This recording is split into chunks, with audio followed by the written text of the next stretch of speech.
మహాగణాధిపతయే నమః. ఓం గురుభ్యో నమః. ఓం శ్రీమాత్రే నమః. పరమేశ్వర స్వరూపమైనటువంటి జ్యోతిష, వాస్తు మరియు ఇతర అనేకమైనటువంటి శాస్త్రములను మనకు అందించినటువంటి మహర్షులకి నమస్కారం. హయగ్రీవ హయగ్రీవ హయగ్రీవేతి యో వదేత్ తస్య నిస్సరతే వాణి జనుకన్యా ప్రవాహవత్. అరుణాం కరుణాతరంగితాక్షీం ధృతపాశాంకుశపుష్పబాణచాపాం అనిమాదిభిరావృతాం మయూకైః అహమిత్యేవ విభావయే భవానీం. శ్రీమాత్రే నమః.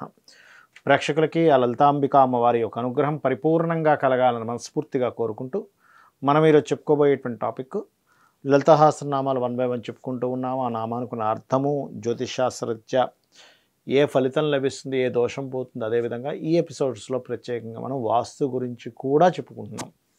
అయితే ఈరోజు మనం చెప్పుకోబోయేటువంటి నామం చూసుకున్నట్లయితే రత్నగ్రేవయ్య చింతాకలోల ముక్తా ఫలాన్విత అనేటువంటి నామం గురించి చెప్పుకోబోతున్నాం.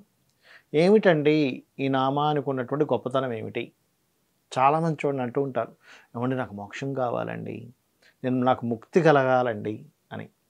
అయితే దీని యొక్క అర్థం ఏమిటి? రత్నగ్రేవయ్యంతో కూడినటువంటి కంఠాభరణాలన్నింటినీ మనం తలుచుకుంటున్నాం. అమ్మవారు ఇలా వేసుకుందిగా, రత్నగ్రేవయ్య అనేటువంటి రత్నగ్రేవయాలు ఏవైతే ఉన్నాయో అవన్నిటినీ వాటిని తలుచుకుంటున్నాం. ఈ నామం ఎవరైతే చేస్తారో బయటికి కనబడడానికి నామం ఏంటి? అమ్మవారు ధరించినటువంటి ఆభరణాలు, కంఠాభరణాలు. రత్నగ్రేవయ్య చింతాకలోల ముక్తాఫలాన్విత, చింతాకు, లోల, ఇవన్నీ.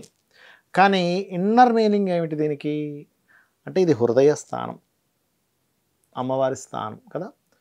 ఇక్కడ ఇది ఎవరైతే ఈ నామాన్ని రెగ్యులర్ చాంటింగ్ చేస్తూ ఉంటారో ఇక జన్మ లేకుండా జరుగుతుందట ఆ వ్యక్తికి. అంటే జన్మ ఎప్పుడు ఉండదు, కోరికలు తగ్గిపోతాయి. కోరికలు తగ్గిపోవడం అంటే ఏమిటి? ఇప్పుడు చూడండి, ఒక వ్యక్తి సంపాదించాడు, ఓ 10 కోట్లు సంపాదించాడు అతని లైఫ్లో, లేదా ఒక 20 కోట్లు సంపాదించాడు, ఒక 100 కోట్లు సంపాదించాడు. అక్కడితో సాటిస్ఫాక్షన్ అవ్వకుండా నేను ఇంకొక 10,000 కోట్లు సంపాదించాలి, పోనీ అక్కడ దాకా వెళ్ళాడు. అక్కడ సాటిస్ఫాక్షన్ ఇంకో 1,00,000 కోట్లు. అది ఎంత సంపాదిస్తున్నా ఇంకా సంపాదించాలని అనిపిస్తూ ఉంటుంది వ్యక్తికి. ఎందుకు? ఇతనికంటే పైన ఉన్నటువంటి వ్యక్తితో పోటీ పడుతూ ఉంటాడు ఎప్పుడు. అప్పుడేంటి, ఆ వ్యక్తికి ఒక లిమిట్ అనేటువంటిది లేదు. ఇక్కడ నేను సాటిస్ఫాక్షన్ అనేటువంటిది లేదు. అమ్మవారి యొక్క నామం చేస్తే మొదలు ఒక పాయింట్ దగ్గరికి వెళ్ళి సాటిస్ఫాక్షన్ వచ్చేస్తుంది. చాలా ఇంకా నేను అమ్మవారికి సంబంధించి అంటే సాటిస్ఫాక్షన్ ఎప్పుడైతే వచ్చిందో మనిషి ఇంకా జన్మ ఉండదు అక్కడ. ఇంకా సాటిస్ఫాక్షన్ లేకుండా మనిషి జీవిస్తున్నాడు అనుకోండి, అతనికి ఎన్ని ఇల్లులున్నా, బంగ్లాలున్నా, ఎంత డబ్బున్నా, లేకపోతే ఎన్ని కోరికలు తీరుతున్నా ఇంకా సాటిస్ఫాక్షన్ లేదనుకోండి, ఆ వ్యక్తికి ఏమవుతుందంటే మరలా జన్మలు ఎత్తాల్సి వస్తూ ఉంటుంది, కర్మల చుట్టూ తిరగాల్సి వస్తూ ఉంటుంది. ఈ నామం ఏం చేస్తుందంటే ఒక మైండ్ సెట్ ఎట్లా క్రియేట్ చేస్తుందంటే మీకు తీరాల్సిన కోరిక తీరుతుంది. రెండవది, మీరు ఒక పాయింట్ దగ్గరికి వెళ్ళేసరికి ఎస్ నాకు ఇది చాలు అనేటువంటి ఒక ఆలోచన విధానాన్ని ఇస్తుంది. ఇందులో వాస్తులో గనక మీరు గమనించినట్లయితే ఈశాన్య భాగం పాడైంది. ఈశాన్య భాగం పాడవుతే ఏమవుతుంది?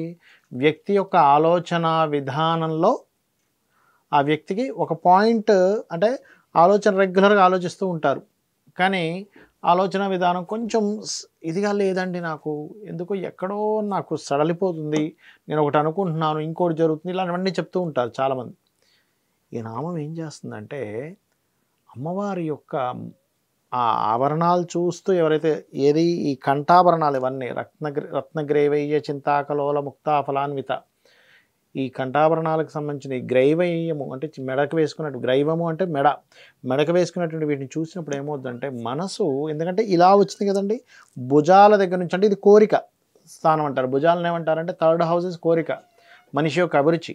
ఇక్కడ నుంచి మనస్థానం ఇలా వచ్చాయి కాబట్టి ఏమవుతుందంటే ఆ వ్యక్తి ఆ కోరికలు ఏవైతే ఉన్నాయో, మనసు ఏదైతే ఉందో ఇవన్నీ కూడా అదుపులో ఉండడం జరుగుతుంది. గుర్తుపెట్టుకోండి. ఆ రకంగా మీరు ఎప్పుడైతే ఈ నామాన్ని చేస్తూ ఉంటారో, ఈశాన్యంలో ఏదైనా దోషం ఉన్నా, ఈశాన్యం దేనికి స్థానంగా చెప్పుకున్నాము?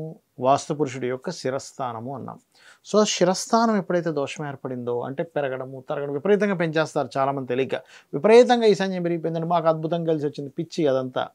ఈశాన్యం ఈశామాన్యం పెంచమని చెప్పారు. పిచ్చిగా ఫీట్లు పెంచకూడదు, శాస్త్ర విరుద్ధం అది. పెంచామా ఇంకోవైపు తగ్గిపోతుంది, బ్యాలెన్స్ ఇన్బ్యాలెన్స్ అవుతుంది. గృహము ఇన్బ్యాలెన్స్ అయినటువంటి గృహంలో ఉండే వ్యక్తులకి వాళ్ళ లైఫ్ స్టైల్ కానీ వాళ్ళ ఆలోచనలు కానీ బ్యాలెన్స్డ్గా ఉండవు, ఇందులో ఎటువంటి సందేహం లేదు. మరి అలాంటప్పుడు దాన్ని కట్ చేసే కరెక్ట్గా బ్యాలెన్స్ చేసుకునేది ఉంటుంది. కొంతమందికి అవ్వదు, ఏ అపార్ట్మెంట్స్లోనే ఉంటారు, అక్కడ ఇలా విపరీతంగా పెరిగిపోతుంది. అప్పుడు ఏమిటి, ఈ మంత్రం పనిచేస్తుంది చక్కగా. ఇది చేస్తూ ఈశాన్యం నిజంగానే ఎక్కువ దోషం ఉన్నటువంటి వారు ఈశ్వరుడి యొక్క అభిషేకం ఇంట్లో ఎక్కువగా చేస్తూ ఉండాలి. అప్పుడు కూడా మీకు ఈశాన్య దోషం తగ్గుతుంది. దాంతోపాటు మీకు తూర్పు ఈశాన్యం తగ్గిందనుకోండి, ఉదాహరణకి తూర్పు మధ్యలో ఒక నిలువెత్తు మిర్రర్ ఒకటి పెట్టండి, లైట్ గ్రీన్ కలర్ వేసి. అప్పుడు ఏమవుతుంది, మిర్రర్ పెట్టినప్పుడు ఇక్కడ తగ్గినటువంటిది ఇమాజినేటివ్గా పెంచే కాంబినేషన్ అంటారు అలా. లేదంటే ఉత్తర ఈశాన్యం పెరిగిపోయింది, ఉత్తరం వాయువ్యం తగ్గిపోయింది అన్నప్పుడు ఉత్తరం మధ్యలో రౌండ్ మిర్రర్ ఒకటి పెట్టండి. అప్పుడు ఏమవుతుంది, అది బ్యాలెన్స్ చేస్తుంది. ఈ రకంగా మీరు వాస్తుపరంగా బ్యాలెన్స్ చేసుకోవచ్చు, ముక్తిని పొందవచ్చు. శ్రీమాత్రే నమః.